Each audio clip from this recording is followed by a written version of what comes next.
Hi, I'm Allison Schmittendorf, and I'm here with Tim Powers, Cal State Fullerton alum and one of the 3 authors credited with creating Steampunk. Mr. Powers, thank you for joining us. Oh, well, thank you for having me. Tell us about your time at Cal State Fullerton. Well, I arrived here in 1970, and at that time, every guy wanted to get 15 units because that would get you a draft deferment. But the people I ran into and wound up hanging around with might differ from students now in that I don't think any of us were interested in good careers.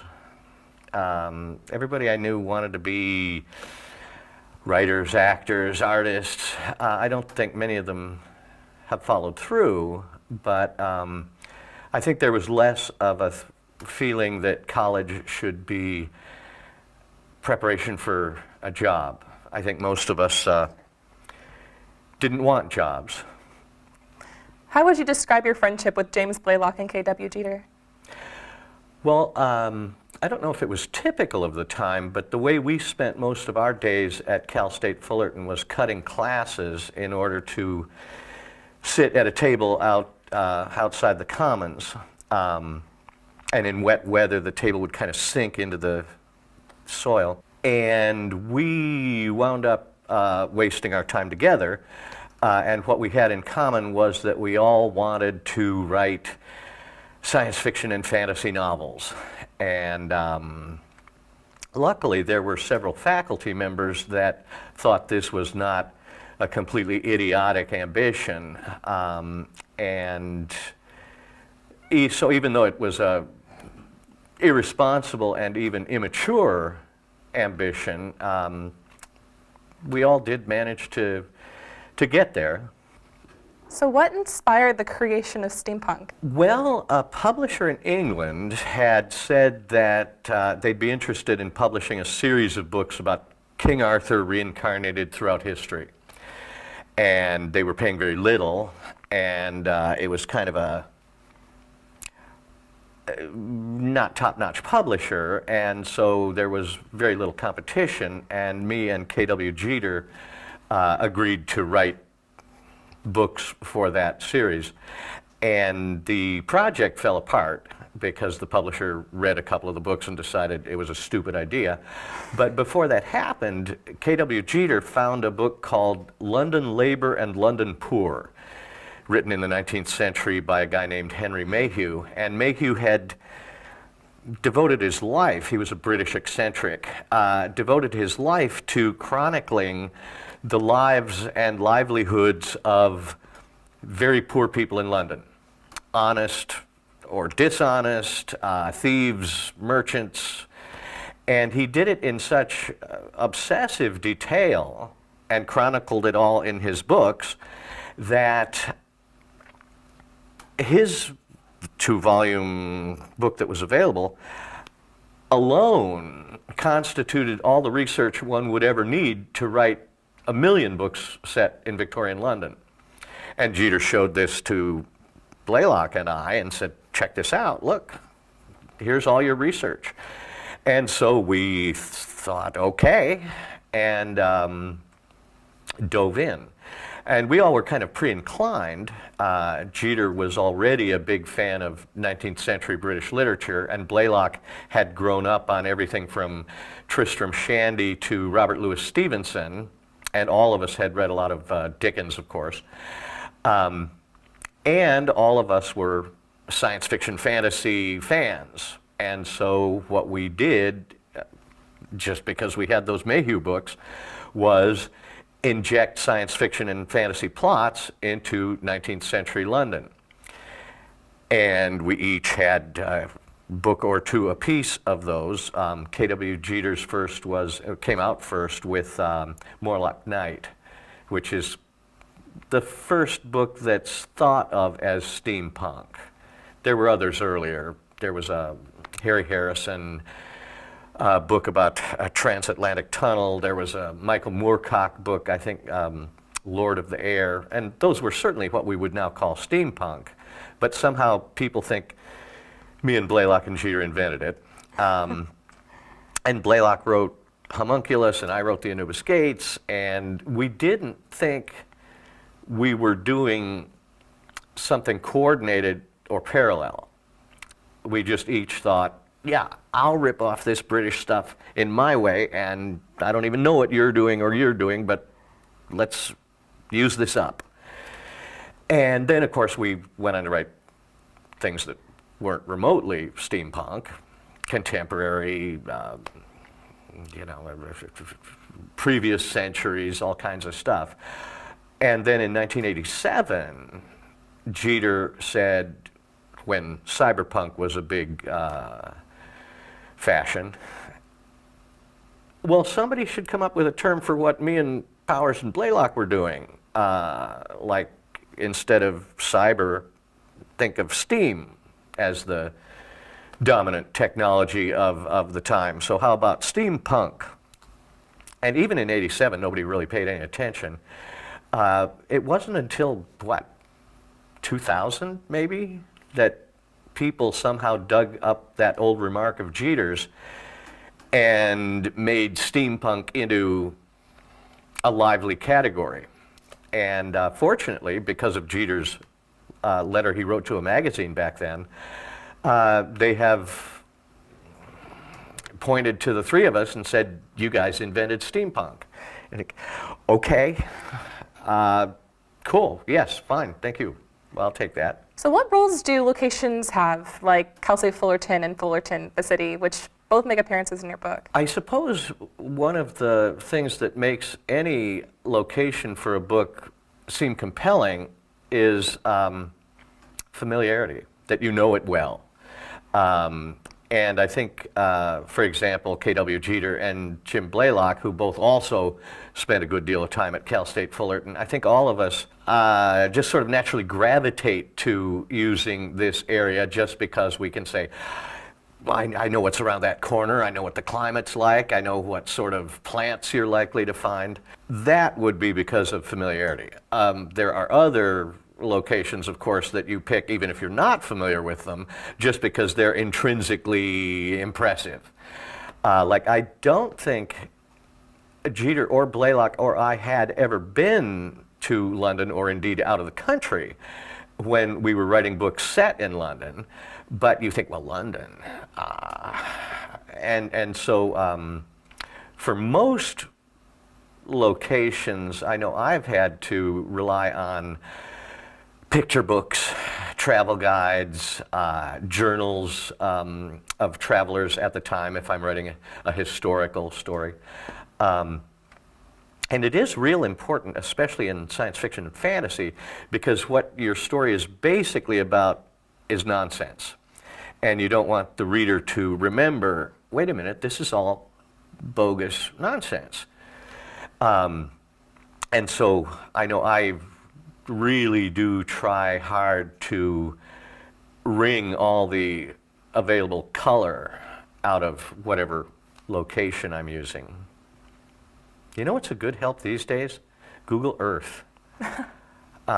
You can go to any, Beirut, Moscow, Shanghai, and get a street view, and then you can drop that little orange man down into the street and get a 360 view from on the pavement. It makes a whole lot of my previous research systems kind of obsolete. So how would you describe what exactly puts the punk into steampunk? That would be serendipitous for one thing, since Jeter simply carried the punk over whole from the cyberpunk neighborhood. But I think it fits in that our characters and their concerns and their problems were written, whether we liked it or not, from a 20th century point of view. Unlike Walter Scott, Robert Louis Stevenson, Dickens, our characters inevitably were going to be kind of late 20th century people, even if we tried not to do that. And so they probably tended to get drunk more often than was wise, or more often than even Dickens' characters did. Maybe a little more neurotic. I think it was just an inevitable consequence of late 20th century people writing in retrospect. We tried to make our characters be genuinely believable 19th century people, but I think we inadvertently, knowingly or not, did carry a 20th century quality that you could call punk back into it. I mean, we all grew up on Bob Dylan and the Rolling Stones, and you can't ever really scrub that out of your perspective. What was the appeal of making the Victorian and Romantic periods the setting for steampunk? Good question, because what made the Mayhew books so compellingly attractive? Victorian London, particularly among historical periods you might consider, I think is uniquely suited for fantasy and mystery. You think of foggy alleyways, cobblestones, the rattle of carriages, hansom cabs, mysterious figures in capes and top hats. Obviously, Jack the Ripper is at least a shadowy figure in the background. All of the world of Dickens is hovering right there. You've got Dr. Jekyll and Mr. Hyde just around the corner.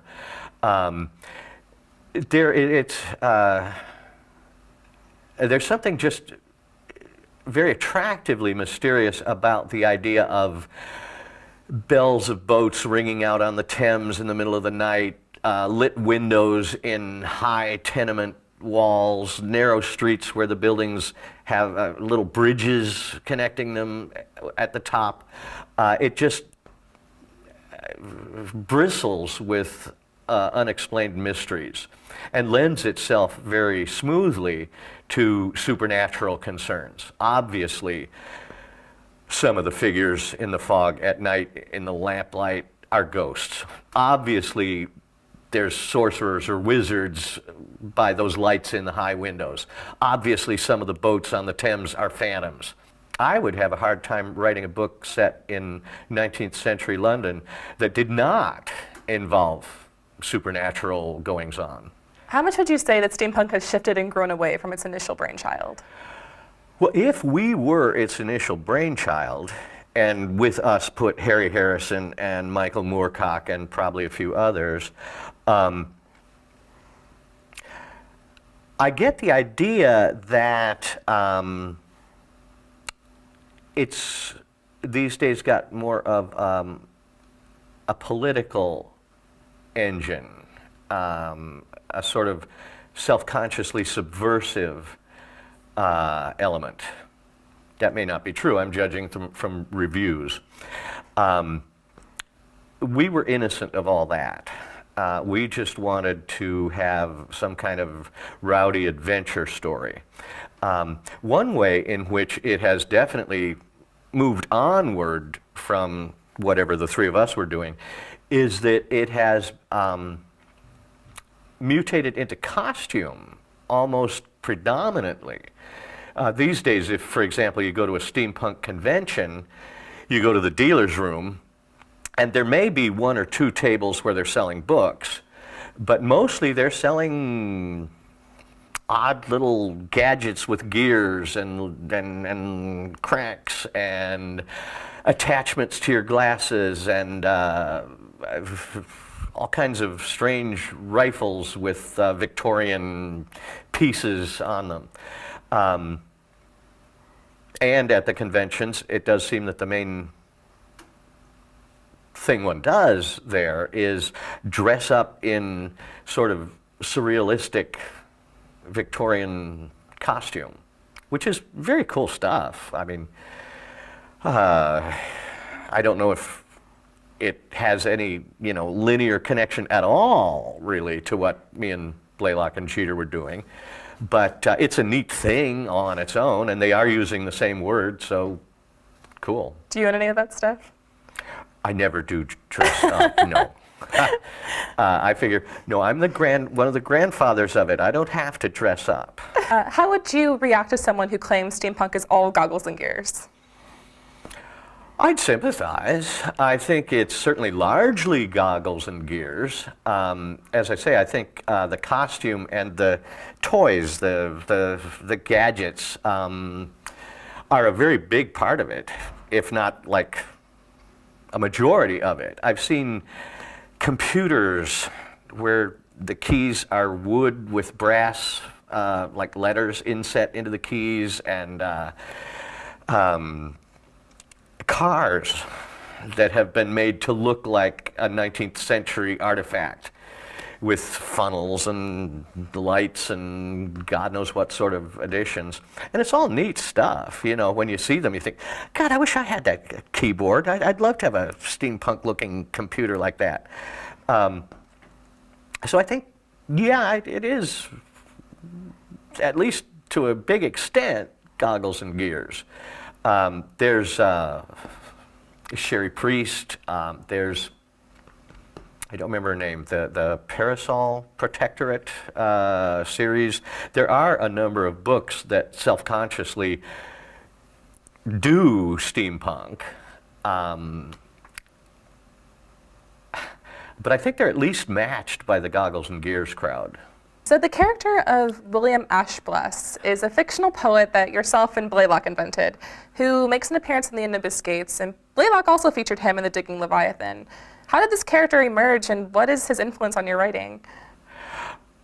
When Blaylock and I were students here in the very early 70s, the school paper, the Daily Titan, would publish poetry on the back page. And it was close enough to the 60s so that the poetry was all really bad stuff about flowers and children and sunshine on beaches. And Blaylock and I would note how bad it was, and we decided that we could write poetry that would sound very big and portentous, but which would actually have no meaning at all. And so what we would do is get a piece of paper, and I would write a line of poetry, pass it to Blaylock, he'd write a second line, pass it back, and we'd pass it back and forth this way, each writing a line. And as we got down to the bottom of the page, we would wind it to a close. And it would be iambic pentameter with mythological references. So if you read it hastily, you'd say, whoa, there's a lot of value here. And we sent a bunch of it to the Daily Titan, and they accepted it. So we wrote another lot that was dumber, and they accepted that. So we wrote a third lot, which was dumber still, and they did not accept that. But a lot of it did get published in the paper, and then as we began to write novels, we often found that we had a character who would be kind of a wild-eyed, white-bearded, crazy William Blake type poet. And so, unknown to each other, we named that character William Ashbless. We came up with the name because we thought he needed one of those two-word names like Longfellow or Wordsworth. And so we each thought up a syllable, and luckily we didn't make it Bless Ash. But what wound up happening is an editor who bought my book, The Anubis Gates, then received Blaylock's book, The Digging Leviathan, which takes place in Long Beach in 1950. And she wrote to Blaylock and said, do you know this Powers guy? You both have this same poet, but Powers has him in 1810 and you have him in 1950. How can this be the same guy? And Blaylock said, I'm sorry, does Powers use that name? I'll use a different name. And she said, no, go with it. Both of you do this, but think up some reason why he's still alive in 1950. And so we came up with some sorcerous, magical reason why he hadn't died. And since then, it's almost become kind of a good luck gesture to include Ashbless. There's a small press back east that has done the William Ashbless Memorial Cookbook. there have been several books published now by Ashbless, which ultimately I hope makes people, at least for a moment, imagine that there really is such a person. In '83, when The Anubis Gates was published, a number of people did think, oh, he must be, you know, low-profile, minor, 19th century poet. That's why I haven't heard of him. And they'd maybe have to go to a library to figure out that he was not real. These days, you Google it, it instantly says, oh no, Powers and Blaylock made him up, which is kind of too bad. I sort of like the idea that people might go for some time imagining that he was a real person. Actually, I think if you Google Ashbless, you get more hits than if you Google me or Blaylock. He's likely to outlive us. And finally, what advice would you like to give aspiring writers in the English MA program here? Oh, I would say that the only thing any writer has that makes fiction they would write worthwhile is their particular idiosyncratic, unique perspective on everything.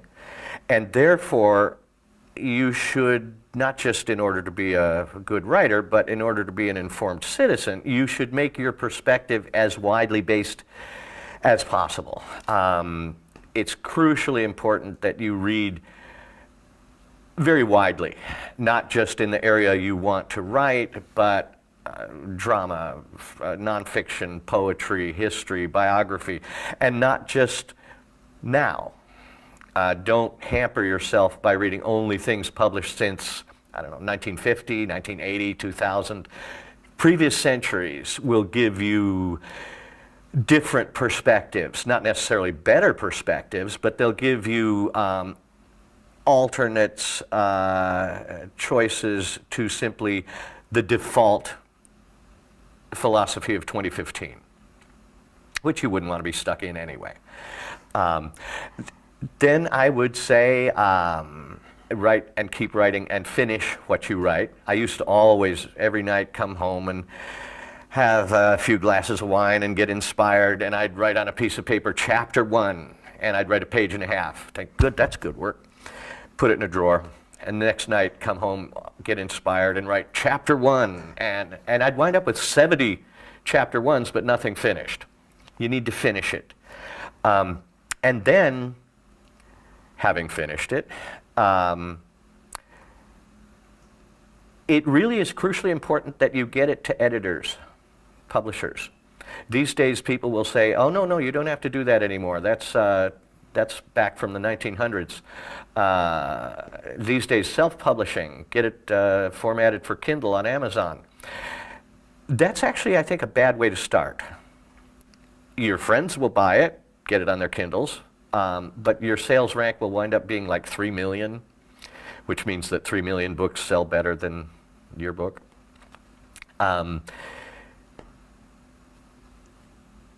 If money moves, it should move toward the writer. It should, getting a book published should never involve the writer paying to have it published. The New York publishers take forever to respond, but they will pay you when they finally do. Or they'll reject it and you send it to a different one while you write a fresh thing to send to the person who rejected it. But ultimately you're better off with the New York publishers. So read lots.